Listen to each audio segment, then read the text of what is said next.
And at some point during the meal, all of a sudden, this young man feels that his entire body is extremely hot. He's heating up very quickly. And he asks permission from Rabbi Elimelech to take off his outer garment. He starts to cry, please have mercy on me, have rachmanas, somebody stole my clothing, he says.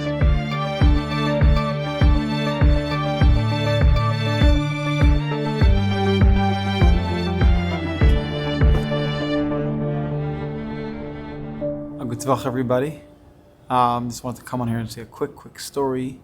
It is related to Parshas Shoftim, which was this Shabbos' Torah portion, which we read.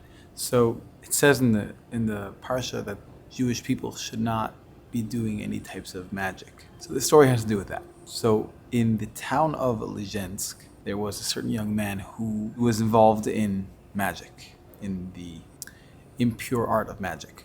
And when Rabbi Elimelech of Lizhensk heard this, he decided he was going to invite this young man to his house for Shabbos. And when he came to his house, he accepted this young man. And Rabbi Elimelech sat him at the head of the table. And at some point during the meal, all of a sudden, this young man feels that his entire body is extremely hot. He's heating up very quickly. And he asked permission from Rabbi Elimelech to take off his outer garment, his kaftan, right? What we would call a bekishe or a kapata or a jacket. And Rabbi Elimelech says it's okay. And it still wasn't enough for him, and he was still heating up, very, very, very hot. And he asked if he could take off the next layer.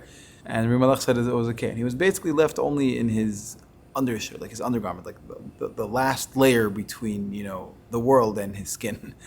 And he still was very, very uncomfortable and very hot. And Rabbi Elimelech tells him, looks like you need to cool down. Go outside for exactly 10 seconds and then come back. So so he goes out and he walks outside. So he takes a few steps, and all of a sudden he gets all confused. He doesn't see Rabbi Elimelech's house anymore.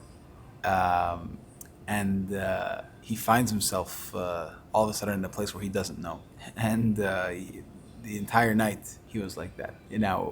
Towards morning he sees a village from afar. He's very happy. And as he's going towards the village, he's cursing Rabbi Elimelech in his mind, that he put him through this. And he goes over to the first door that he sees, and he says, and he starts crying for help, bangs on the door, and he's like, help me, and people, they come, they see this guy who's almost, fully unclothed and screaming. They think he's crazy. They start to, make fun of him. They start to laugh.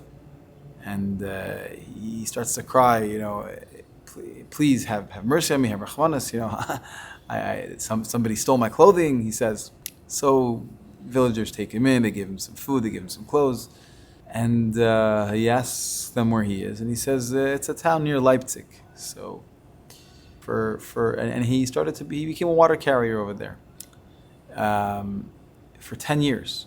Right? He became a water carrier, bringing water to the town of Leipzig. Leipzig was a well-known place for the fair, for a market, whatever. And after 10 years, he approached a certain high-ranking official asking to get to the army.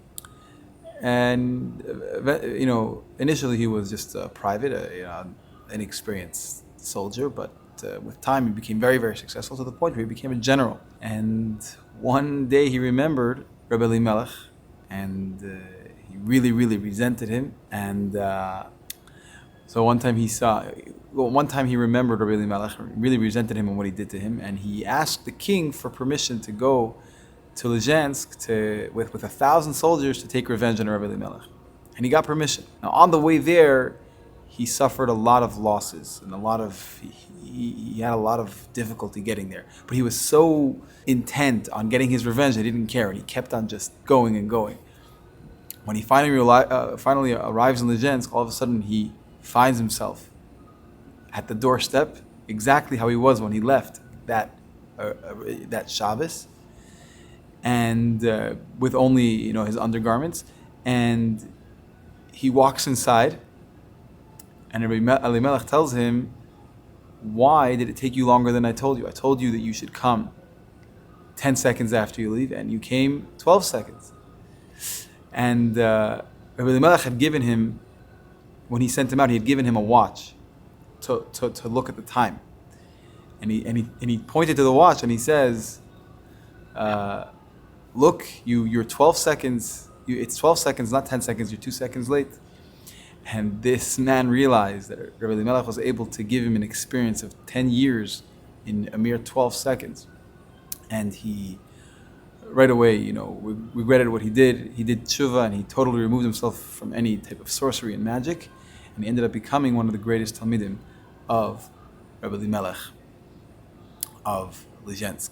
So this is a story related to Parsha Shoftim, the past week's Parsha. May we all do the appropriate teshuvah. We're all in Elul. We all have, where to improve. May we see Mashiach very, very, very soon. Right now, thank you everybody for joining, and have a beautiful week. Until next time.